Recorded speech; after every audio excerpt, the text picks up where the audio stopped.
Hello, everyone. So good evening, and welcome to the district's second informational session about the referendum. Thank you all for being here tonight and for taking the time to learn more about the referendum. My name is Kimber Wilkerson. I'm a professor of special education and the director of teacher education at UW-Madison. I'm happy to be the MC for this evening's event. I want to welcome all of you that are here watching, and I also want to welcome those who are watching from home. The session is also on Facebook, and we will be taking questions from the members of the audience as well as from members people watching from home and via Twitter. So first tonight, we're going to share some information about the school district's referendum, which will be on the back of the ballot on November 8th. Tonight, we're going to spend the bulk of our time answering your questions. You will be able to write questions on cards that staff will be distributing during the evening, and then staff will come by and pick up those cards. And also, if you're watching online, you'll be able to submit questions through Facebook or via Twitter. So first, we're going to start off with a brief presentation from our superintendent of schools to give us some background information on the referendum. So welcome and thank you, Dr. Jen Cheatham. All right. Thank you, Kimber. Good evening, everyone. I want to ask for your forgiveness in advance. I have a little bit of a cold tonight, so if you hear me coughing, just bear with me. I'm very happy that you're here tonight to learn more about the school district referendum. There's been a lot of attention, as you know, on the election. In addition to the national issues, you will see a referendum question on the back of the ballot this year that we believe is incredibly important to our community. So I thank you for coming here to learn more about it tonight. As a school district, our role is to share information about the referendum so that you can make an informed decision when you vote. We are not permitted to use public funds to advocate for or against the referendum. So tonight we'll share information about our district's progress, our budget, and the referendum itself, and then we'll take some time to answer your questions. Our vision as a school district is that every school will be a thriving school that prepares every child to graduate ready for college, career, and community. We're on a mission to raise achievement for all and to close the gaps in opportunity that lead to disparities in student achievement. And we're making exciting progress.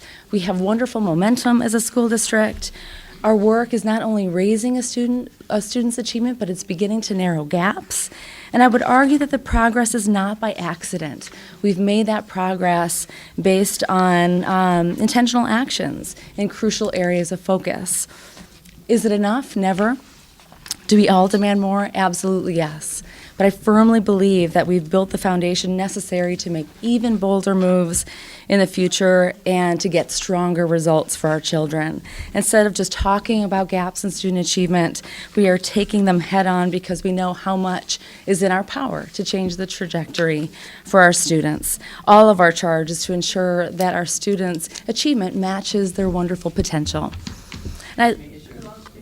Here, let me turn it. Does that help a little bit? Oh, it's a translation. Yeah. Okay. All right. Thanks, everyone. I want to give you a couple of examples of that gap narrowing progress. First, early reading is on the rise. We know students who aren't reading by third grade will struggle unnecessarily throughout their lives in school. And in this past year, we've seen all student groups show increases in foundational reading skills by the end of second grade. We've seen a 6-point increase overall to 78% meeting benchmark, but we saw a 12-point increase for African American students, 10 points for Latino students, 10 for students who qualify for free and reduced lunch, 9 for students with disabilities, and 7 for English language learners. We're also seeing more students reading with proficiency by the end of third grade. African American students, for example, have seen a 10-point increase in reading proficiency in just 2 years, compared to a 5-point increase overall. This is gap narrowing progress. So how are we doing it? I believe these results are the effect of better teaching and more coherence across our schools, stronger first reading instruction, in the primary years, more systematic and targeted early intervention, better use of our tutoring partnerships, better use of after-school and summer programming, and a focused effort in the 12 elementary schools that receive the most intensive support. 9 of those 12 schools either exceeded or far exceeded the district's average gain. Those are schools like Falk, Alice, Hawthorne, and Mendota. On the other end of the spectrum, in high schools, our graduation rates continue to move in the right direction. We know that today, even a high school diploma isn't enough, and yet too many of our students are graduating without one, which means they will struggle unnecessarily in life. But we have made positive progress. In 2 years, we've seen 2 percentage points overall to 80% graduating, and promising results for many student groups who need acceleration. In 2 years, we've seen a 5-point increase for African American students, 10 points for students with disabilities, 4 points for students who qualify for free and reduced lunch. It's important to know that there is a 1-year lag in graduation rates. So this measure of progress is on the first 2 years of implementation of our strategic framework. But we're also seeing accelerated progress in particular schools. In 2 of our 4 high schools, for example, we've made double-digit jumps in those 2 years for African American students, the student group that has historically the lowest graduation rate. 74% of African American students are now graduating in 4 years from Memorial, which is where we are tonight, and 80% at La Follette, which is gap narrowing progress. So again, how are we doing it? These gains are the direct result of a much more disciplined way of working that we're establishing in our high schools, one that is supporting better teaching and more coherence, alignment of core courses to standards, stronger grading practices, stronger teaming practices, and great attention to keeping 9th graders on track, which we know will pay off in the long run. We're also seeing improvement in diversity hiring. We know it is critical that our students are taught by the very best and brightest of teachers, stellar teachers who reflect the diversity of our student body. We never want a student to struggle unnecessarily because of lack of quality instruction or lack of connection to the teacher in his or her classroom. We hired nearly 60 teachers of color this past hiring season, which is significantly more than we've ever done in the past. This is building on successful diversity efforts at our central office leadership team and our principal team. Again, how are we doing it? We created a clear set of competencies aligned to our expectations for teaching and leadership, a process to test those competencies. We moved the hiring process up significantly to increase our competitiveness, and we started recruiting for the mission, all with the goal of ensuring that every child has a great teacher and every school has a great leader. While we're getting better at making successful offers to aspiring educators of color, we know the key will be to creating a pipeline of future teachers who want to enter our important profession. We don't believe school districts get results by simply adding initiatives or costly programs, by pretending that we can solve all of society's problems on our own, by bashing teachers, which has become popular in the last decade, or by outsourcing our challenges.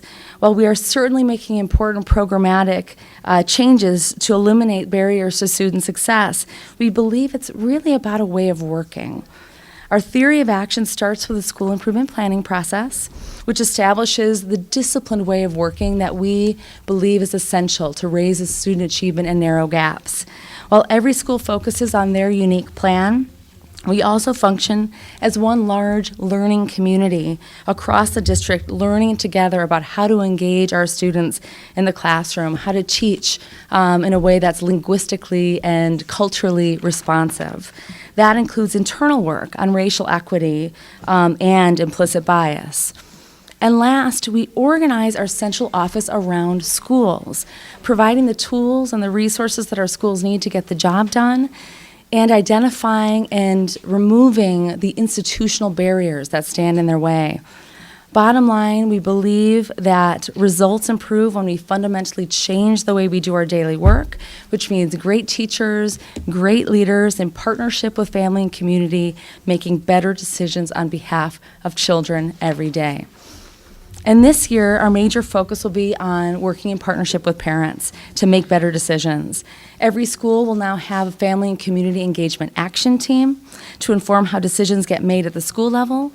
Every school is working on strengthening its two-way communication and partnership with families. Every school is finding ways to link their interactions with our common goals for student learning. And in our 2 community schools, we'll be learning about what it means to truly share power with parents and community and to collaboratively address the challenges that exist beyond our classroom walls.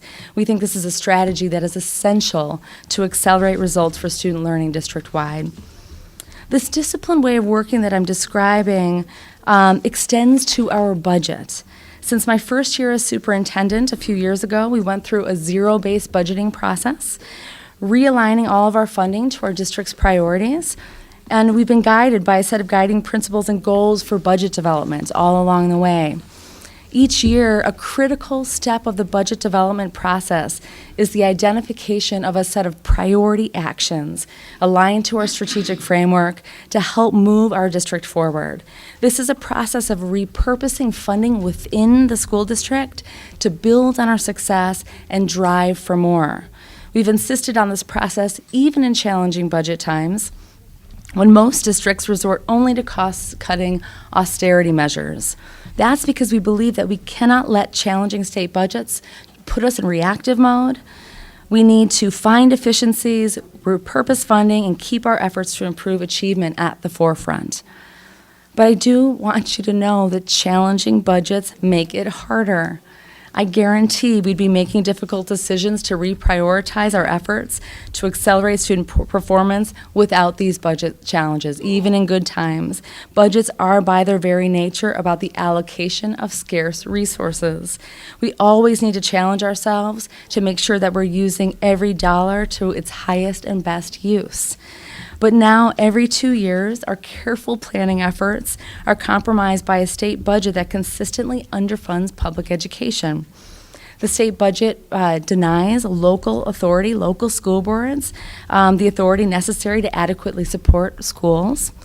MMSD has seen less than 1% revenue growth for the past 2 years, requiring difficult budget balancing choices that have slowed down and sometimes even stalled actions that we believe are crucial for our students, meaning we could have been doing more. Not only that, but during the current 2-year state budget, MMSD had to make a 3% budget reduction to our staff. That's 120 positions just in the past 2 years, not including the changes that we've made to things like health insurance. Based on our own conservative projections, budgets will continue to have less than 1% revenue growth in the next 2 years. For the 17 to 19 school budgets, that means deeper and more disruptive cuts while eliminating at least another 120 positions and putting our priority actions, those things that we think are critical to improve student outcomes, at risk again. Make no mistake, the political climate does not and will not weaken our resolve to do the best we can possibly do for children, but it makes our jobs more difficult. It creates a monumental distraction, and it threatens the positive momentum that we've built. The referendum you'll see on the back of the ballot is about asking our community for support, not only to avoid deeper and deeper cuts to our classrooms, but to help us keep moving forward, investing in actions that are, for the first time in years, making gap-narrowing progress in our district. Our purpose goes beyond just maintaining financial stability during another difficult state budget. We are determined to build on the recent gains while accelerating the pace of improvement throughout the district, which takes concentrated effort, planning time, deliberative decision-making, transparency, and it takes resources. So, what are the details of the referendum? The question on the back of the ballot asks to permanently raise the school district revenue limit authority by $26 million. That increase would be phased in over 4 years. If the referendum passes, then our school board would have the authority to decide if and how to use that revenue authority each year during its budget process. Unlike a capital referendum, this means that the referendum funds would be available for use to keep our 50 schools operating and improving. So what does it mean for taxpayers? First, it's important to know that we developed the referendum very carefully, considering our need as well as the impact on our taxpayers. We believe it's important to be good stewards of taxpayer funding and present a reasonable proposal that does not overly burden our community. The proposal keeps future tax levy increases under 4% per year. In addition, because of both the strong tax-based growth in our community and steady enrollment, we're able to diffuse the impact on taxpayers. Our estimated maximum tax impact for an average value Madison home would be $35.76, an increase per year, or about $3 per month for 4 years, and then leveling off in 2020. In fact, you may have just seen this week a story in the news about our final budget approval for the 16-17 school year. Based on how the final numbers came in, the tax bill will actually go down slightly in the first year, even with the referendum, even if it passes. And that's not because we got more money from the state. Just want to clarify that. That's because the change in tax bill is due to the final state aid numbers easing some of the burden on local property owners and a tax base, which a strong tax base which only impacts how our tax levy is spread among homeowners. In other words, there is no change in the state revenue limit, meaning there is no change in the overall revenue that we're allowed to receive as a school district. And that is what has caused the cuts that we've had to make in recent years. Many have asked us exactly what will additional funds be spent on if the referendum passes? What is the detailed spending plan? First, we'd use it to fend off deep disruptive cuts to our schools. In other words, if the referendum passes, it would allow us to continue services and supports without having to cut large numbers of staff, which produces increases in class size.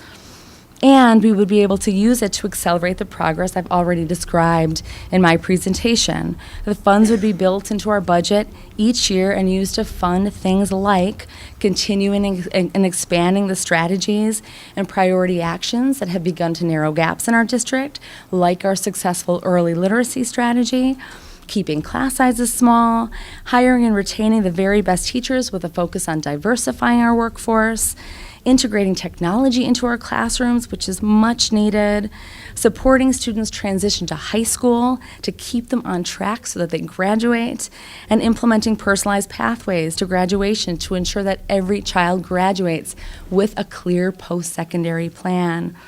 These strategies, these strategic budget decisions are made by the board through their annual budgeting process, which includes opportunities for our community to weigh in, which is a process that we've strengthened every year.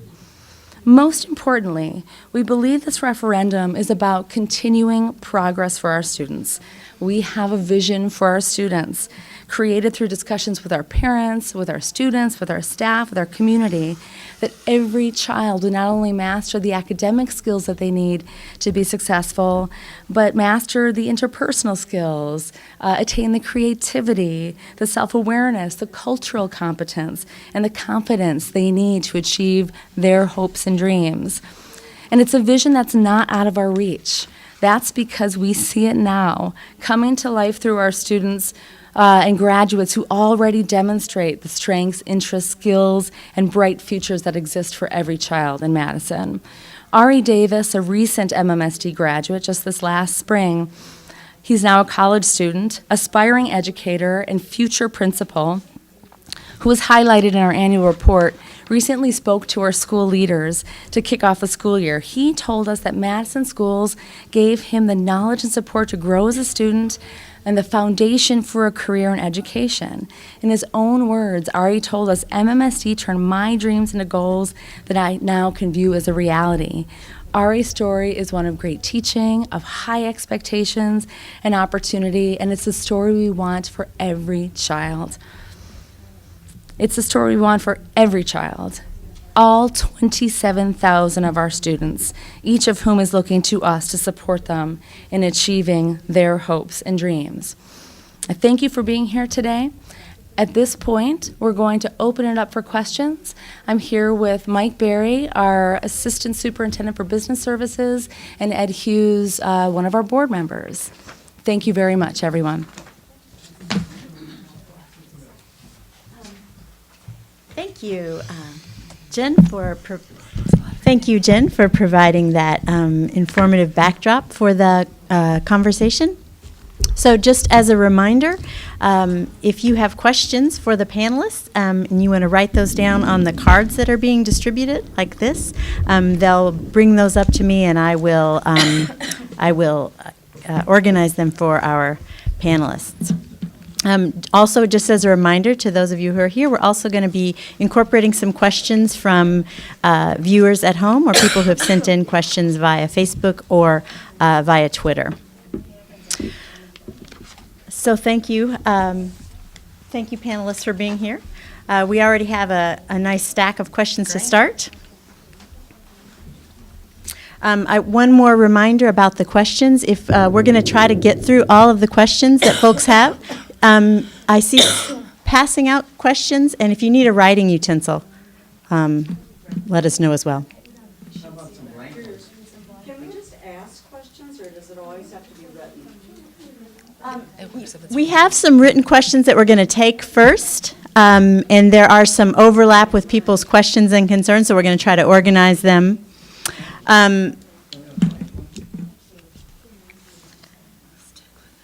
I'll go ahead and start. There are several questions here that pertain to personalized pathways. Sure.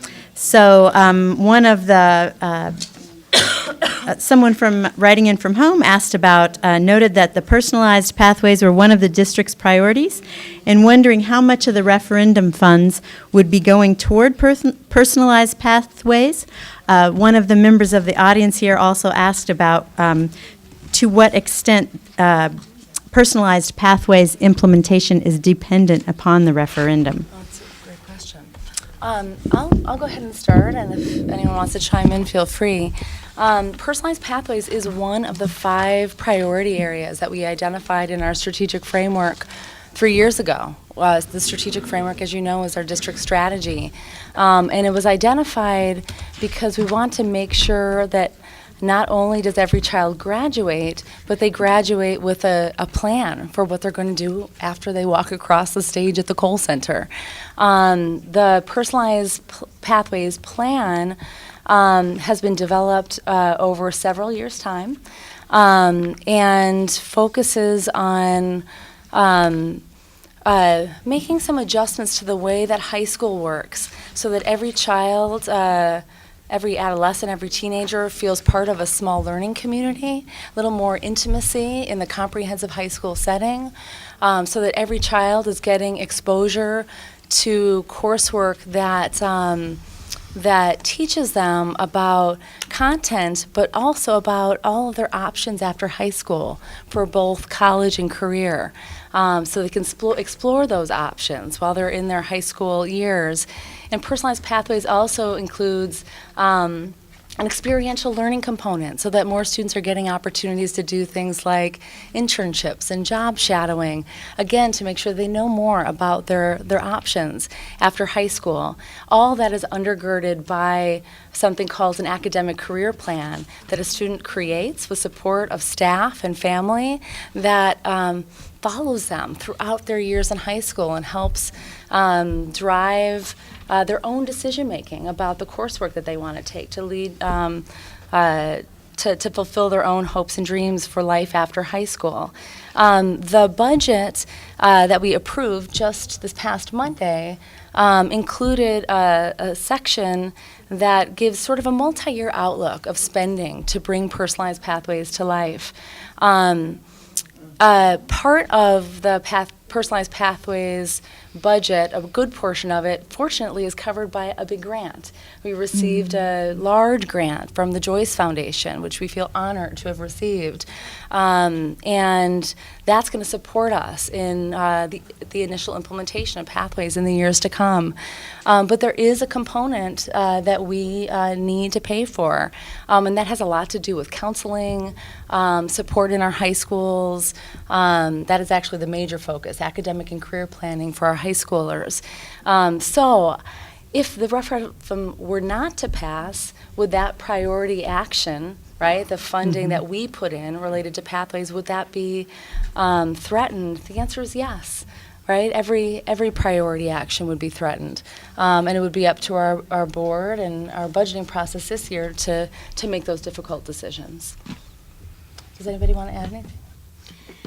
Yeah, we did, in the budget we adopted just this week, even without the extra funding that would come to us through a successful referendum, we were able to carve out money in that budget for the personalized pathways. And it was about $750,000 total that kind of fell into that bundle of expenditures. And a lot of that was for, as Jen said, academic and career planning and additional counselors at the middle school level, so that kids will be prepared when they get to high school to have a sense of what they want to pursue, what sort of pathway they want to pursue.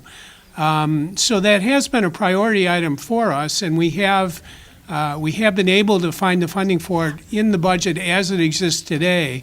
And if the referendum should pass, then, we would be able to avoid the difficult cuts we'd have to otherwise make, and how those cuts would shake out would be a difficult undertaking that the board and the administration would have to figure out next year. But for now, Personalized Pathways is in there, and we certainly expect it to continue whether the referendum passes or not, actually. Thank you, Ed. Another question from one of the audience members was, will any of the referendum be used toward increasing teacher salaries? Do you want me to start with that? It's interesting because a lot of the questions are about exactly how will the $26 million be used. And I think I want to start there because unlike a facilities referendum where you're buying a building, right, or buying the renovation of a building, right, there's this really concrete, tangible outcome. This kind of referendum, an operating referendum, is about creating the stability so that we can continue to operate, meaning we won't have to make cuts. So it's a safety net so that we won't have to make the dramatic cuts we know we will need to make in the next couple of years. And it helps us move forward on these priority actions and allows us to continue to repurpose our funding to move forward on those actions. So when it comes to teacher salary, I think we've been working hard on a compensation plan. We did a compensation study about a year ago to better understand what to do to attract and retain the best teachers in our district, right? What would that compensation plan look like? And at this point, we have been working with our partners, including our union partners, to make sense out of those recommendations and figure out how to implement them over time. Do you want to add anything, Mike?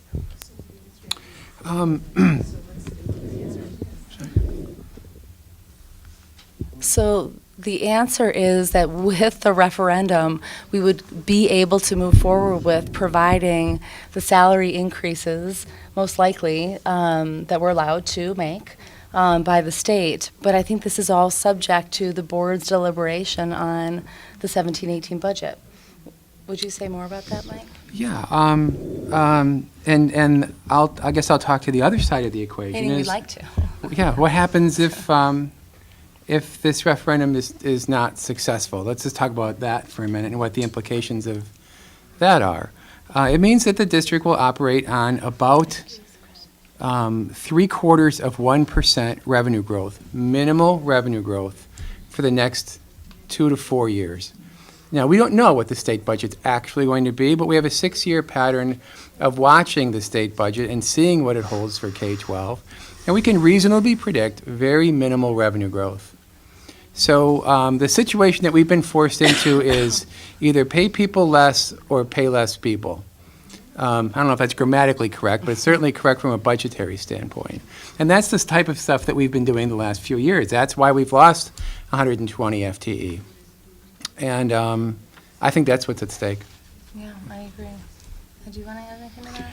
Yeah, we're looking, if the referendum doesn't pass, we are projecting about a $12 million budget gap next year. And in one of the scenarios that was developed to say, how would we address that, the assumptions made in that scenario were we would freeze salaries so there wouldn't be the kind of seniority increases, step increases that are built into the compensation system. We would not have any increase in health insurance costs to the district, which means if our costs actually go up, we would have to find those additional contributions from our staff or some other way of keeping that cost neutral to us. And even with those assumptions, we'd still have to reduce positions by about 60 people. We'd have to cut 60 positions from our budget in order to address the projected $12 million budget gap. So we can say with assurance, if the referendum does not pass, there certainly would not be an increase in compensation next year. If the referendum does pass, that will give us the flexibility to avoid those kinds of costs. We have the step increases that are built into our system cost about $3 million a year, I believe. Mm-hmm. So that would be where $3 million would go. Overall increases in base pay is not something that you can do under revenue limits under the state statutes these days, unless you have a separate referendum for that in April, which we're not doing. So if the referendum doesn't pass, there would be no increase in compensation. If the referendum does pass, we would be able to maintain the steps and lane increases that we've traditionally given and look at the compensation study and see what else we could do. That's right. There are a couple of questions here from audience members that are asking about this referendum in taking into consideration that there was a $41 million referendum recently approved, and how this referendum is different, and also should we expect more requests for referenda sort of on this schedule, or? Mike, do you want to take that one? Sure. So in April of 2015, there was a $41 million school bond referendum that was approved by about 80% margin here in the community. There was really strong support for it. It was aimed at addressing some long deferred maintenance needs across several schools, and then a little bit of expansion at some of the most crowded elementary schools. There were some accessibility issues addressed in that, elevators and so on. Yep. And so that was all about construction. So that was the April of 2015 referendum. And it's a very different animal than what we're proposing in this November 2016 general election. This item has nothing to do with construction or school bonding. It has to do with the regular annual operating budget of the school district. We know, we can reasonably predict that revenue growth, as I've said earlier, is going to grow at less than 1%. We know what the consequences of that are. And this is a proposal to raise the school district's revenue limit authority above what is the state-defined limit under Wisconsin law. So this is about operating revenue. It's about the functioning and operation of the schools over the next 4 years, as opposed to a new building or renovating a building. Mm-hmm. And I would just add that the tax impact is all in. That includes the operating referendum, or the facilities referendum that previously passed.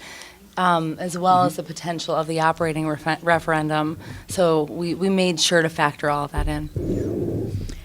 So a question just as a follow-up to that was also asked by one of the audience members, and it had to do with kind of the contrast between those two kinds of referenda that you just explained, and wondering how do we assess accountability? So for this referenda, there's not the physical thing to look at, like we now have these new buildings, but with this kind of referenda, where's the accountability? I think that's a great question, and I'd be curious what Ed would say, but I would say it's in the results of our school district. I mean, if an operating referendum is about continuing to be able to teach the children well, right, and get better and better results for the students that we serve, I think that is ultimately the way that we're held accountable. And that's how we, I mean, we're very disciplined, as I mentioned in my presentation about budgeting. Sorry. Because the budget is a complete reflection of our priorities for student achievement as a district. I don't know if Ed or Mike would want to add something to that. Yeah, that's certainly true. I think that we do believe that we should be assessed on the results of the students' learning and making sure that they're showing the progress and graduating ready for career, college, and community as we hold out as our goal. So that's ultimately what the measure should be. But what the goal of this referendum is really to allow the school district to reclaim local control over budgeting. Right now, with the revenue limits, the state is kind of imposing on us, saying you can't spend any more than, well, basically what you spent last year. And that kind of frustrates us in being able to develop the kind of budget that we think reflects the values of the community. So with a successful referendum, we then would have local control over our budgeting. And if the revenue limits are out of the picture, as is intended through this referendum, then it's up to the board to engage in responsible budgeting. We don't need to necessarily budget up to the entire revenue authority that we have with a successful referendum. Once the revenue limits are not a concern, then we look at what our expenditures are going to be each year and what the increase is over the prior year and what we're able to fund with that and what the impact is on our property tax holders. So I think that's kind of the accountability. The accountability is when you get your property tax bill and see how much it's going up and get a sense of, well, is this a worthwhile investment in our schools? Are we seeing the kind of results that justify whatever level of increase there may be in your property tax bill? So we welcome that kind of accountability. Can I ask a question? Yes. It tails on to accountability. A few months ago, I went to a school board meeting at the Meadowood Library. A couple of the uncontested school board members were there. And I believe, I know James Howard was there, and he had said, and I give him all the credit in the world for saying this. I just thought, wow, this guy's got guts. But he said he'd been on the school board for 6 years, and only during the past 3 years has MMSD started evaluating their programs. And I thought, as a taxpayer, I'm not sure if I'm supposed to feel good about that, concerned about that.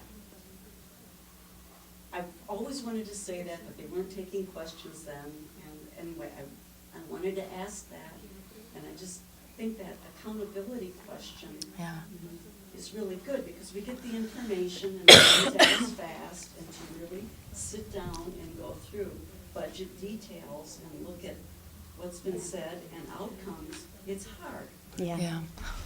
And did you want to follow up with that? If that's okay. I mean, I would just. I know, I want to be respectful for the people who've written their questions down Yeah. and are waiting Well, in turn, but you if go you ahead. had I'll work in an answer somehow, or response to that. I think it's a very good point. So there's a few questions from the audience members who are asking about what happens after 2020. So after, and there are a couple of questions phrased in different ways, but wondering if you'll review the progress and start over with another referendum, or will the increase continue? Sort of what happens into the future, yeah.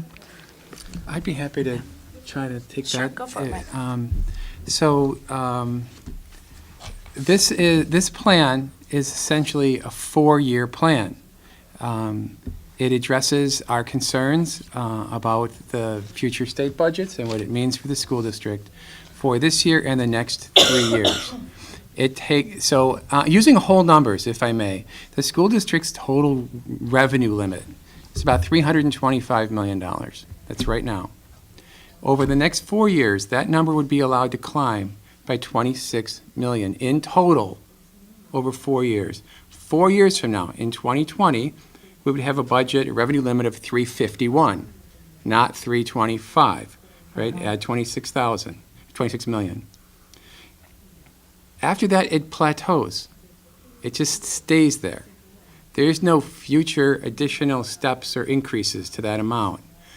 We can't solve all budget problems for multiple generations. We're not attempting to do that. We're attempting to address the needs of the next 4 years. So what you see is 4-step increase in increments of 5 million, 5 million, 8 million, 8 million, and that's it. It just stays there. And that's the plan. So after 2020, some future board and community will have to decide what it wants to do about the Madison budget. There's also a question indicating that the district received more state aid than they had expected this year. And this is a question from an audience member, but there was also a question from someone viewing at home who submitted this, and wondering if that means that the district doesn't need the referendum anymore. And obviously you're describing the needs for the referendum, but maybe is there a way to comment on the district receiving more state aid than expected and how that intersects with this? Clarify that. Coughing and wheezing over there. Oh, no, we're I don't know if making it's each other catchy up there. It I seems don't know to be what's going going on. We're quite the I'm so team. sorry. So, The ragtag bunch that we are. So let me try to explain how that works. And let's start with the revenue limit. So this district and every other district in the state operates under a very fixed formula for its revenue. It's simply a dollar amount per pupil times the number of pupils. And that's why I said 325 million earlier. Think of that as the bucket. That is the most money that the district can operate with. And that number doesn't change. That's the maximum. So that's part one. Think of that as the bucket, $325 million. That revenue comes from two sources, state equalization aid and local property taxes. Right? With me so far? Yep. When state aid goes up, local property taxes can come down, right? Within this fixed bucket of $325 million. So more state aid, less taxes. Opposite. State aid goes down, local property taxes have to come up. But again, all within this fixed bucket of revenue. So what happened recently was, good news, equalization aid went up higher than we thought it would. And as a result, local property taxes were able to come down a bit. Right. And that's the scenario that the school board was able to approve this Monday night. Right, but that does not mean more revenue. It just The means size of the sources bucket have does not changed. get bigger. It just That's changes the blend or the mix of funding sources. Thank you. That was a good explanation. Yeah. So there are a couple of questions from audience members that are hearkening back to our earlier conversation about personalized pathways. So there was a question from one audience member about what discussion went into selecting personalized pathways specifically as a priority. And then there was a a worry about personalized pathways that it might end up replacing some things that people view as valuable in the curriculum, and that the curriculum might be reduced to something like, that job training and internships would replace some of the more vibrant and diverse curricular offerings. I'd be happy to address that. The priority area for personalized pathways really came out of my initial entry process when I started as a superintendent 3.5 years ago. Some of you might remember I went through a very intense learning phase with our community and our school district, and then a planning phase, and what resulted from that was our plan, which is our strategic framework, and that set of priority areas for the district, the second of which is personalized pathways. So it came from our community, right? We saw a need. I heard too much and too frequently about our deep care and concern about the tremendous gap in graduation rates, for example, and that we needed to think differently about what was happening in high school. And I heard that even those who are successful in the high school model as it is weren't necessarily getting all the opportunities they needed to explore career and college options while in high school. That led to the priority area being identified, but then we had to define what we meant by it, right? Like, what is the strategy to create a more personalized experience in high school that helps a young person fulfill their hopes and dreams?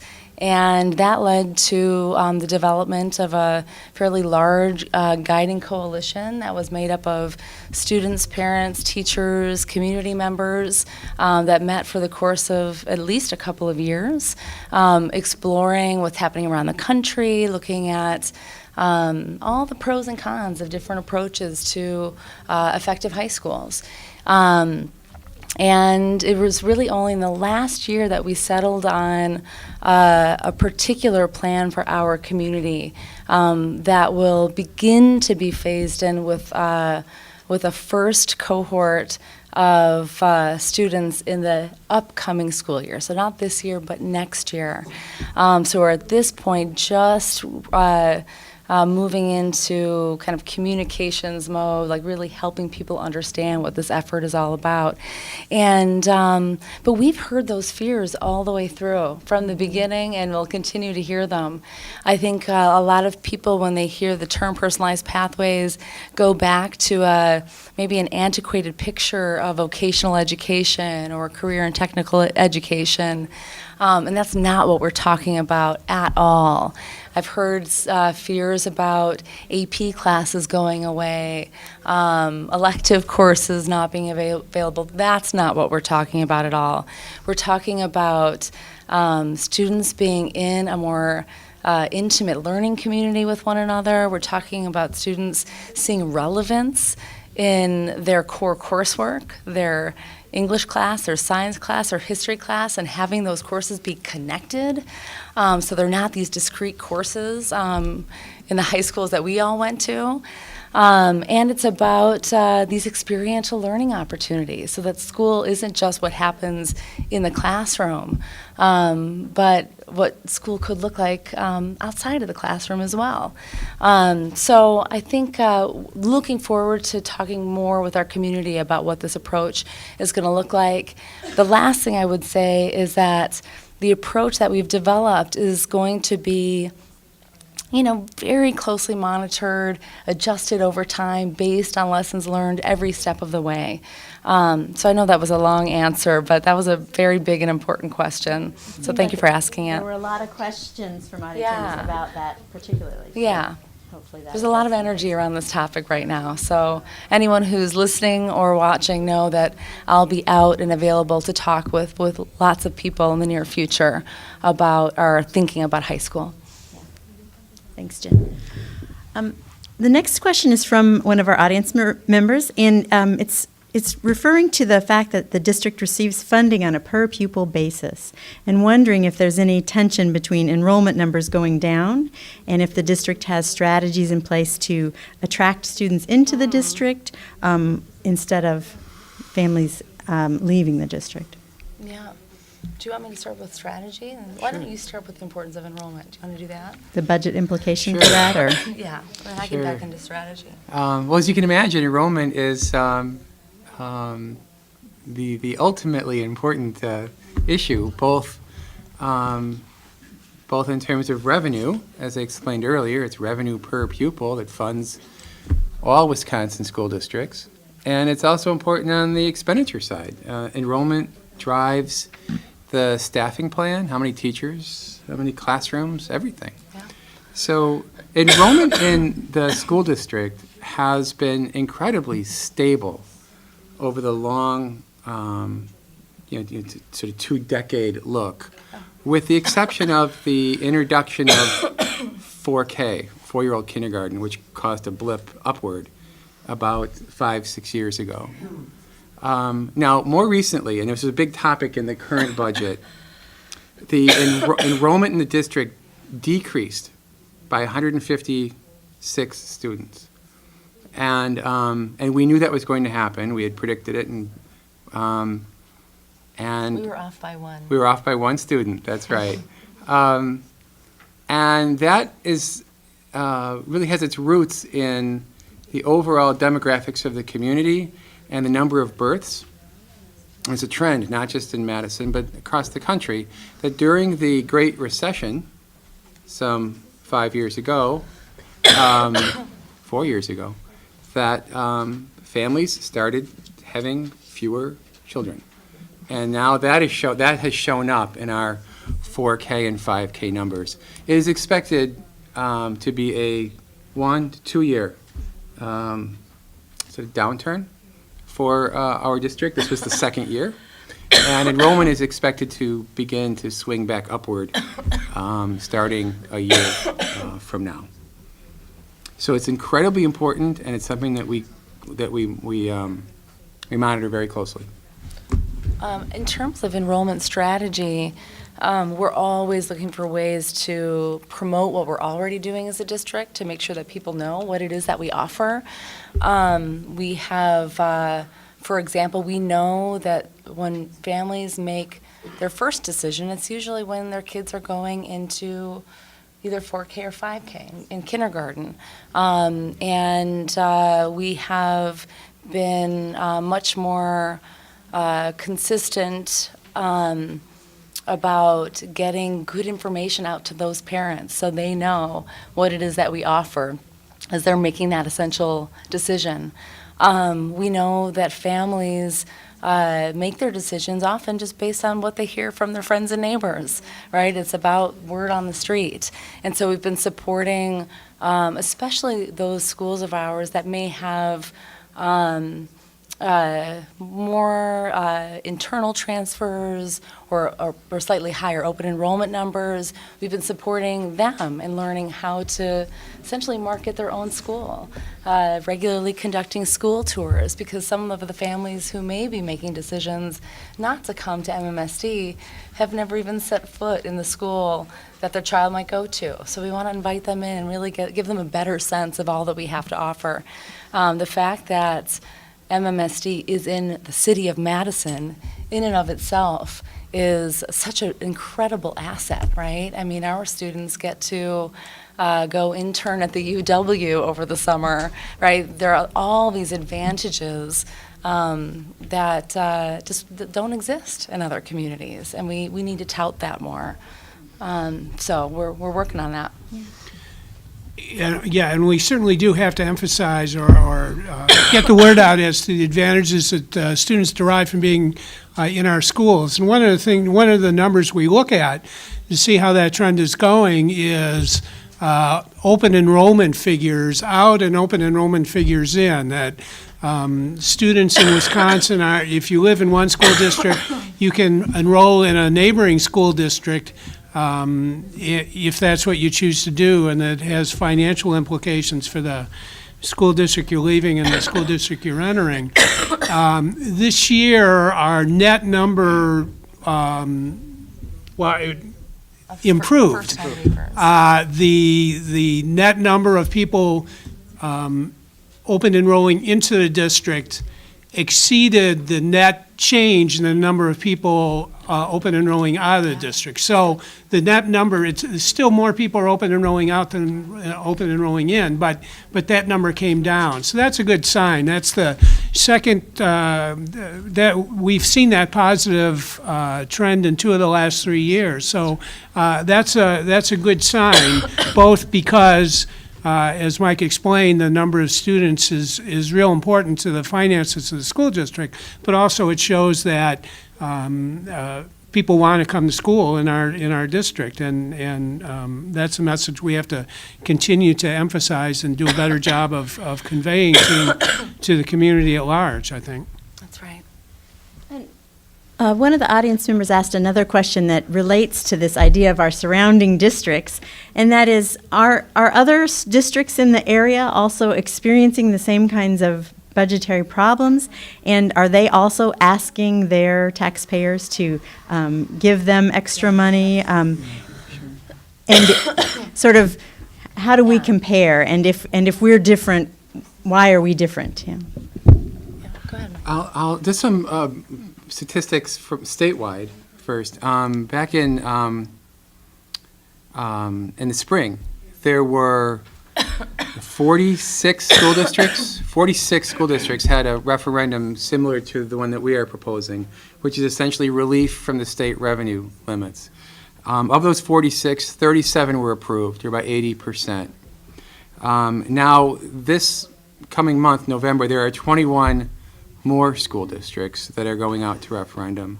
So that's about 67 districts just in the last, that 6-month window, out of about 425 districts across the state. And there, of course, there were ones before, and there will be others after. It is a growing phenomenon that school districts have at some point said, we either operate in this kind of cutting mode, or we ask our community for greater support. So that's a big statewide trend. As for the suburban areas, there are a lot of suburban Dane County school districts that have referenda on the November 8th ballot. Most of them are facility related. There are a couple that are revenue limit related. As to what makes Madison different than the suburban ring, I think it's predominantly enrollment based. So as we've mentioned, school districts operate on revenue per pupil. And often if you have a suburban community that's growing rapidly, you have enrollment increases, and you can kind of make things work a little easier when you have an upward enrollment trend. That makes sense?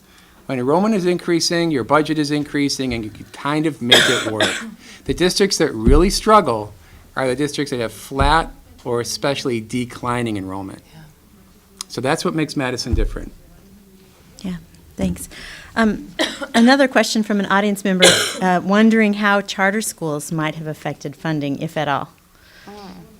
Mike, I think that's for you too. Well, let's see. We operate Badger Rock as a charter and Wright as a charter, and those have been in place for a while. Several school districts around the state have aggressively pursued the introduction of charters as a revenue or as a enrollment driving prospect. Now, just because I'm in the financial chair, even I understand that it's not all about finances. You don't create charter schools for the sole purpose of manufacturing enrollment to manufacture revenue. Those are much bigger discussions about providing appropriate learning opportunities for students. So we have, up to this point, operated the two charters that I've mentioned. And we're actually. I'm sorry. Forgetting the Western I'm forgetting New Aestro. I always forget New Aestro. I apologize. We are considering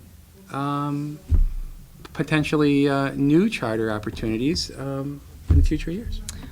There's also a change in the last state budget. One of the laws that was adopted just a couple years ago authorized someone from the University of Wisconsin system to unilaterally establish charter schools in Madison that would be independent of the school district.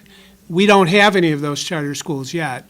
If charter schools like that were established, then they would have an impact on us financially, and they would operate, they would have the impact on us the same as if students were open enrolling out, in that students in Madison, if there were such charter schools established independent of the school district, students from Madison who enrolled in those schools would be counted as schools of the Madison, would be counted as students of the Madison School District for revenue purposes from the state. But the school district would have to pay about $8,000 per student to the operators of those charter schools. Now, we get roughly $2,000 per student in state equalization aid. The rest comes from property taxes.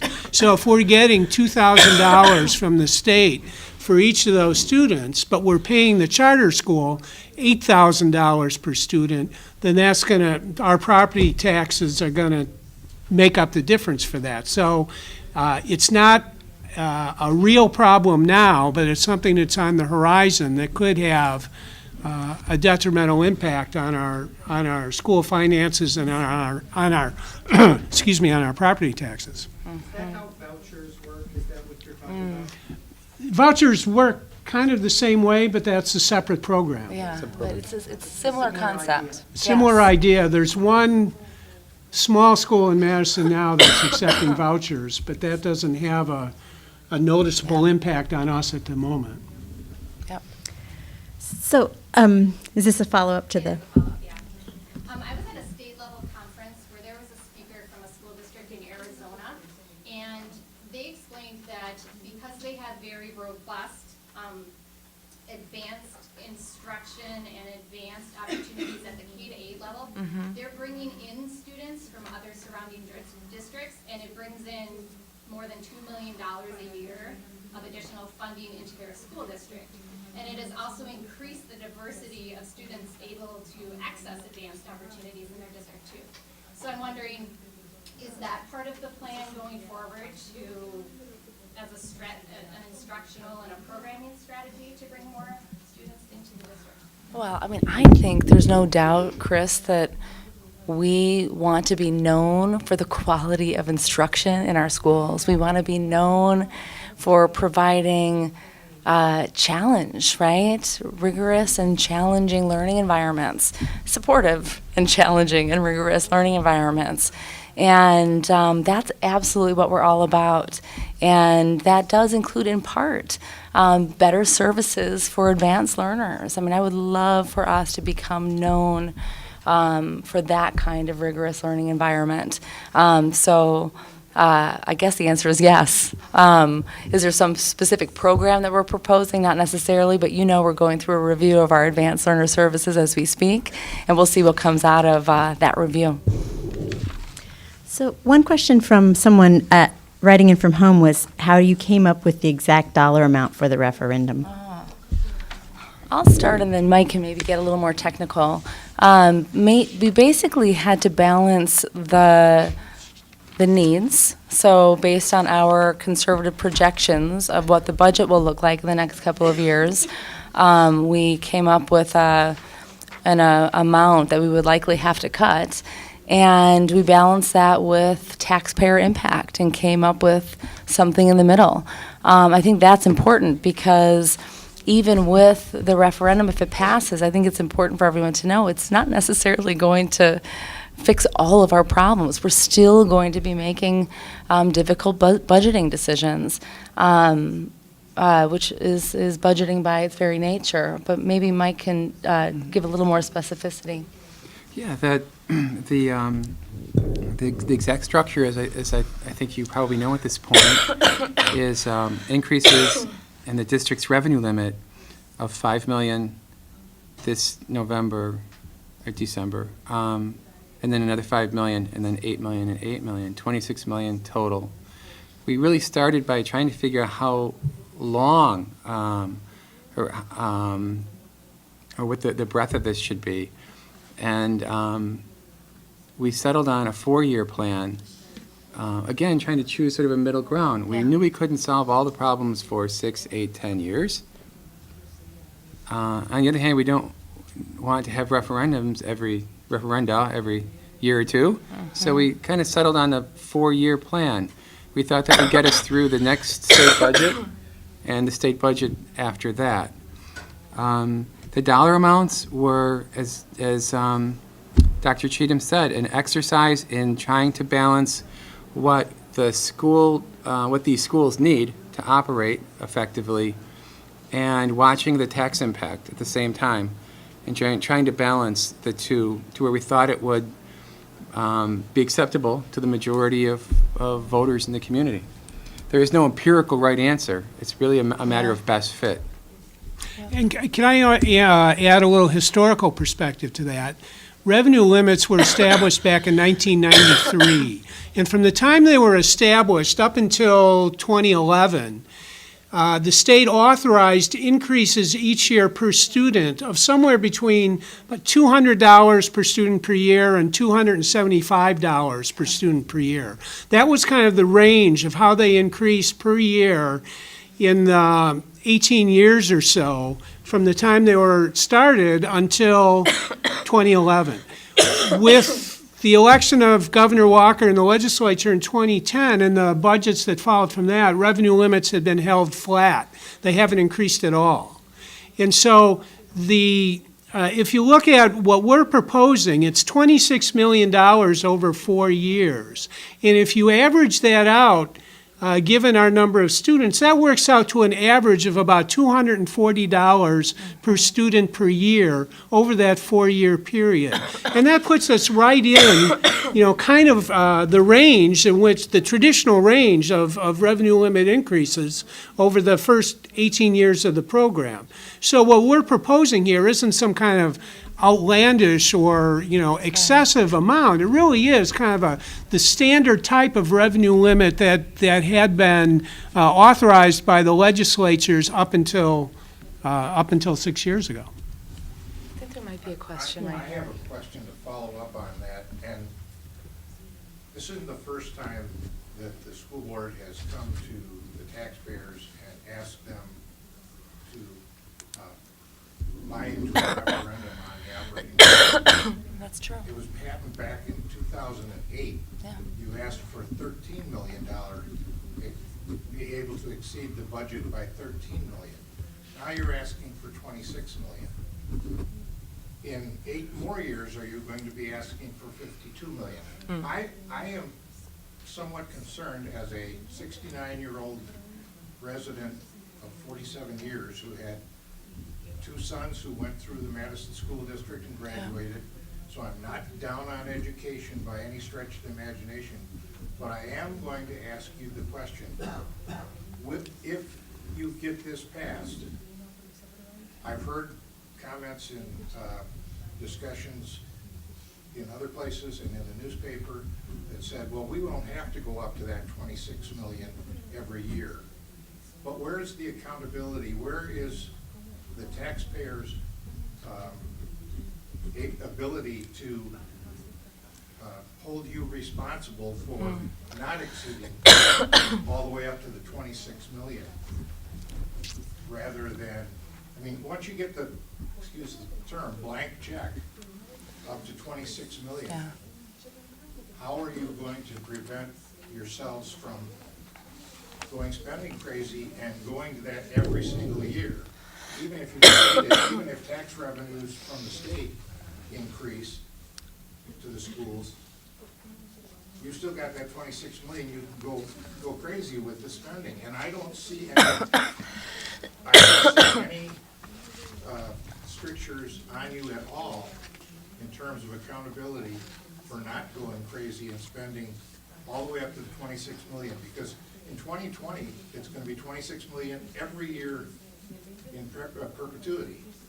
And, I don't see any safeguards for us as taxpayers.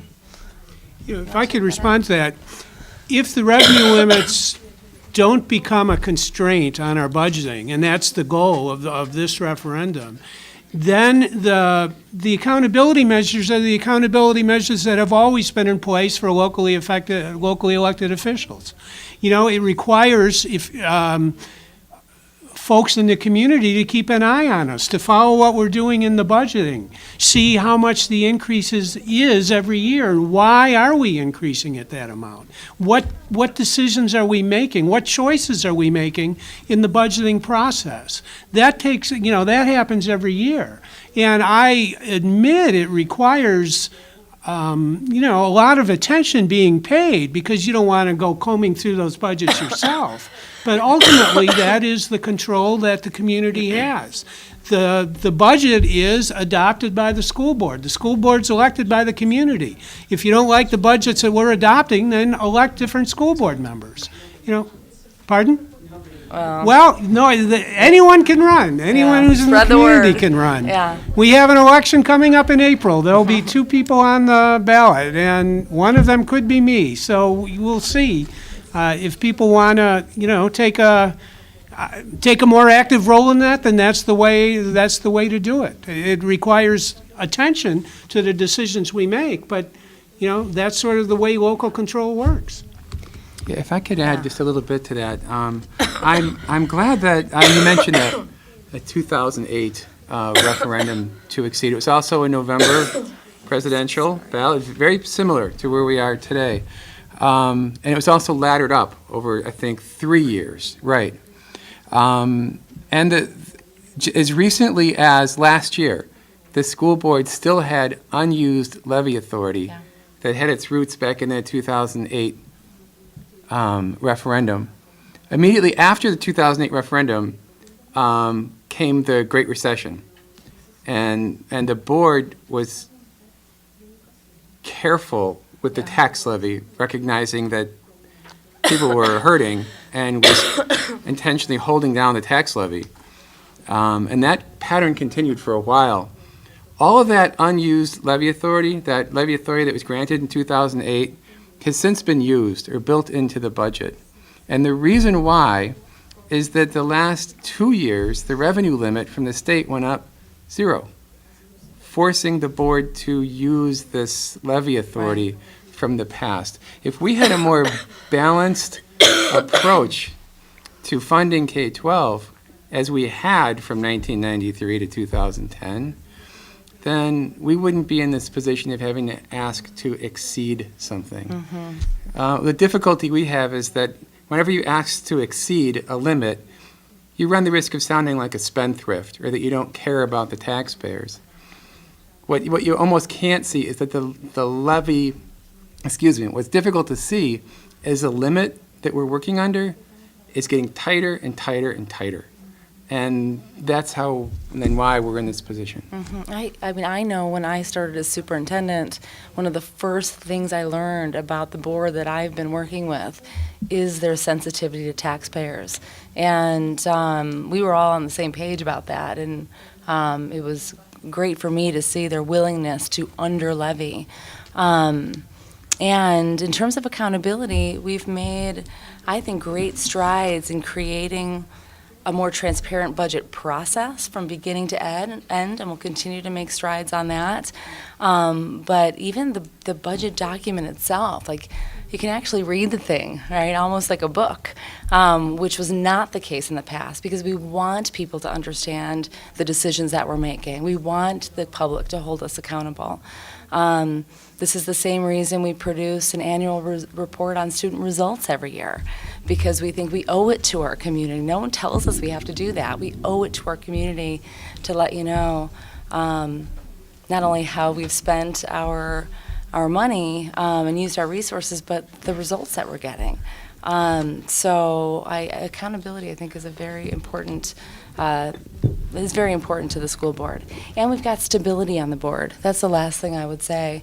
With 3 board members, although they did run unopposed, who were reelected, means that we've got some real stability on the board, which means that the values that our board has established, I think, will keep us in good stead in the years ahead.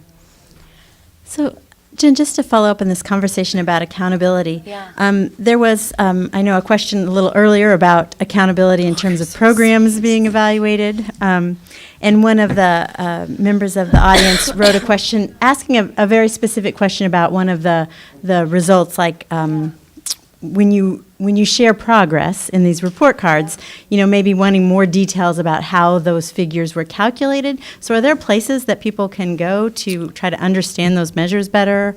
Absolutely. If you go to our website and look at the tab about our strategic framework, our district strategy, you can not only see the annual report itself, but all of the background data. There's it's called a tableau, where you can look up every metric that we use by every student group that we serve. It's incredibly detailed. All of not just our student achievement results, but our results on access and participation in world language, the arts, advanced coursework at the high school level, as well as all of our climate survey data, which again, you can look at disaggregated by all kinds of groups for student perceptions of climate, parent perceptions, as well as staff perceptions. So it's well organized. I invite you to take a look at it. And if there's ever any feedback on how to make it even more easier to navigate, we would love to know. Can I just go back to that evaluation, because I didn't get a chance to respond to the question about didn't we evaluate programs in the past? And I've been on the board for 9 years, and we did evaluate programs in the past. We just didn't evaluate them as well. And if you want to see an example of an evaluation, then one of the priorities we have is our technology plan. And we hope to expand that, and I think there's about $600,000 in the budget we just adopted to expand it to additional schools. We had the budget, we had the technology, the individual devices for students in 6 schools in the past year, and we evaluated how those students did in those schools. And the board got, I thought, a really extensive evaluation, both of how student achievement was affected in those schools, what students improved based on the devices they got, and how were students more adept or confident in the use of technology. We got extensive reports on that in September that you can find on the school district's website. So I think that we've always had, evaluations.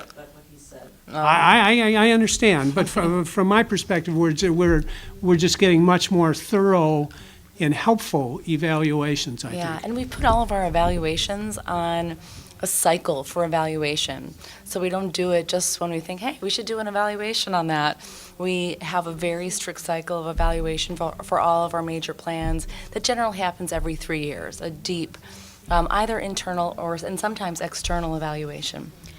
So that might be a good segue back to a couple of more questions about personalized pathways. Oh, great. Wow, this is the topic this evening. So one of the questions was wondering about if they've heard that this might come down to the middle school level, and wondering if if there's widespread support among educators for starting this kind of a program that early. At the middle school level, that's the question. There is no plan to extend our personalized pathways approach to the middle school level, with the exception that, actually by state law, but we happen to agree with DPI on this, that academic and career planning extends all the way to 6th grade.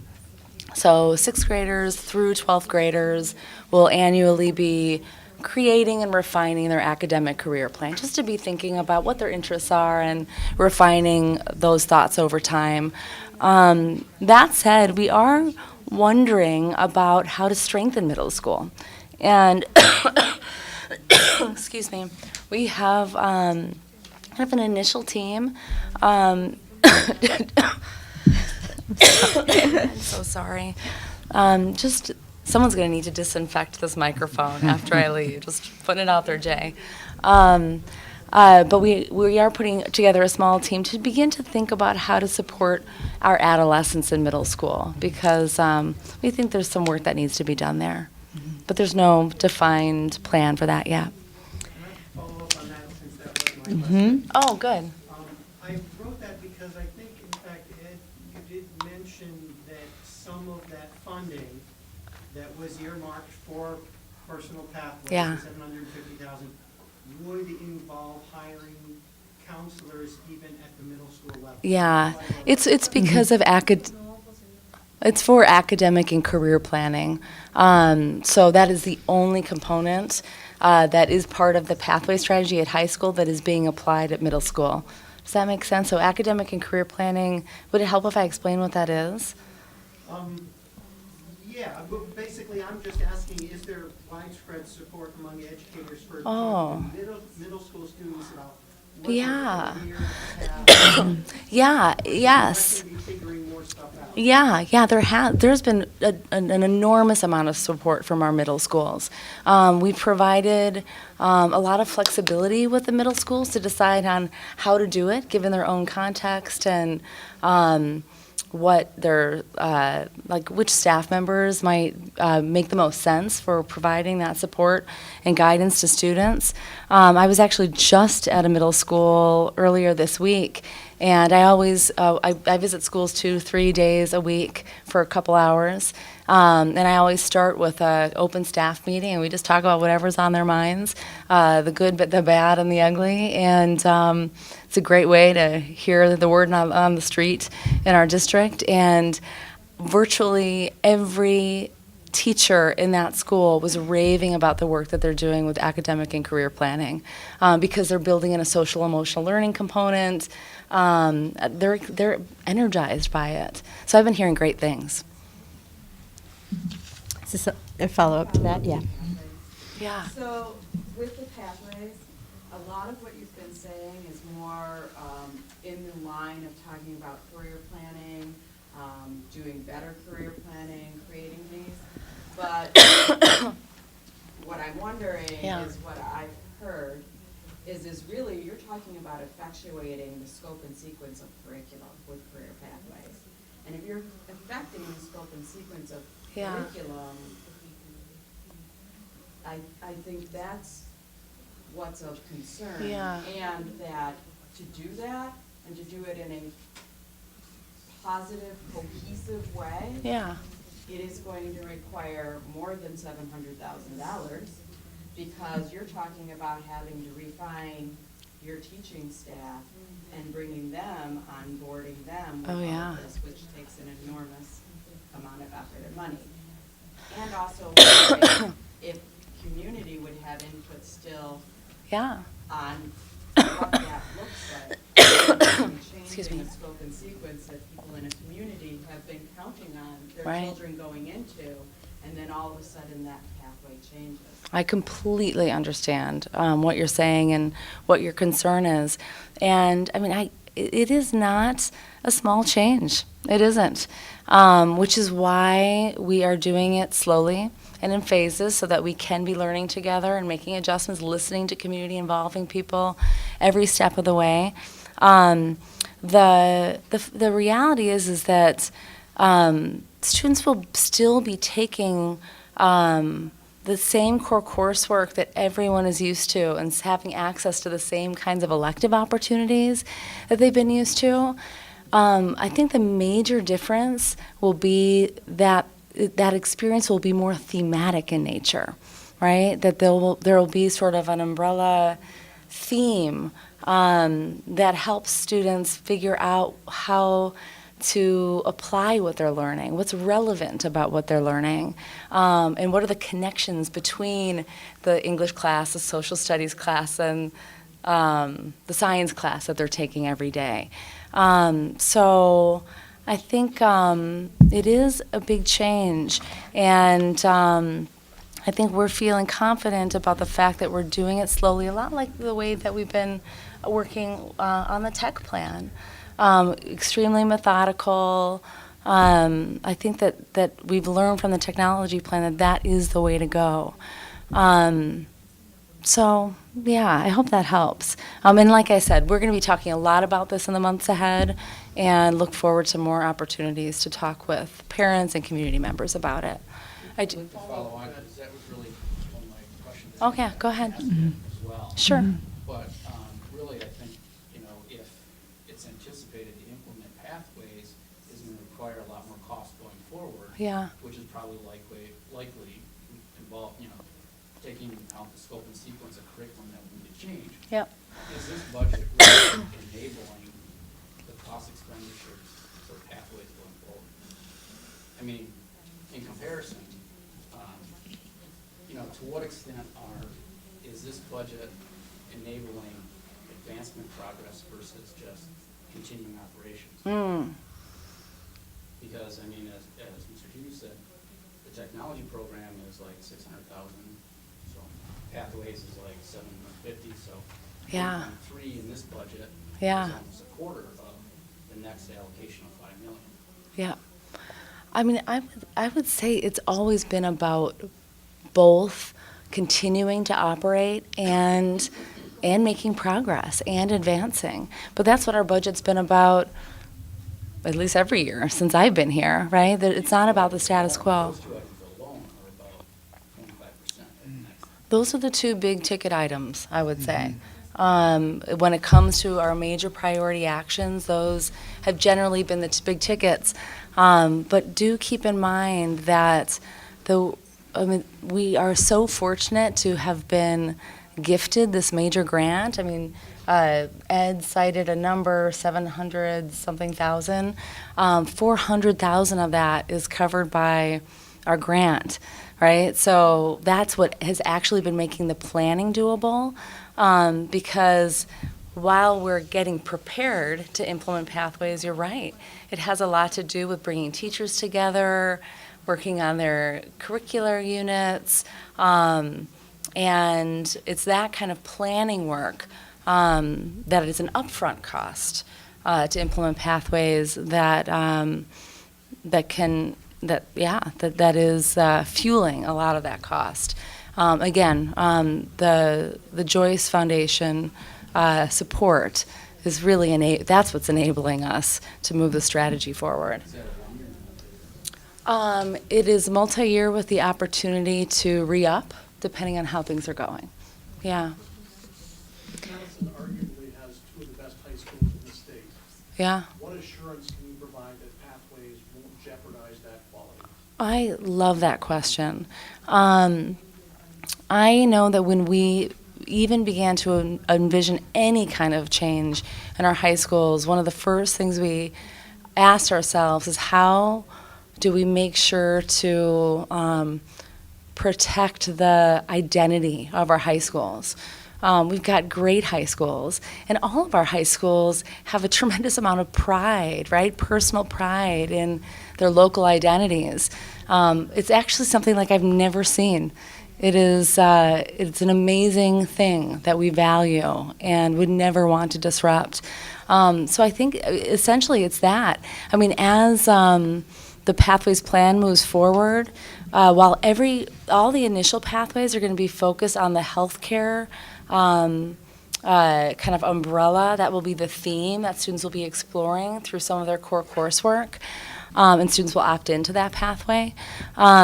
School communities will decide together what future pathways might exist. And I think that's where a lot of local decision-making will help to craft what it looks like in a particular school, in a unique setting. So thank you for the question. Thank you. I think that I learned a lot about the referendum and the Pathways program tonight, and I hope that people in the audience got questions answered and learned some things from listening to the responses of others' questions. There are still opportunities to ask questions. You can submit those questions as a comment through the video, as well as you can leave questions with us here at the event tonight. And if you leave your email address on them, then a staff person will make sure that you get a response to your question.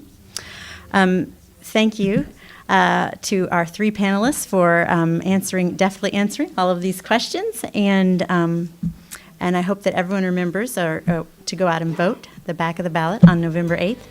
And thank you for being here. Thank you. Yes, thank you.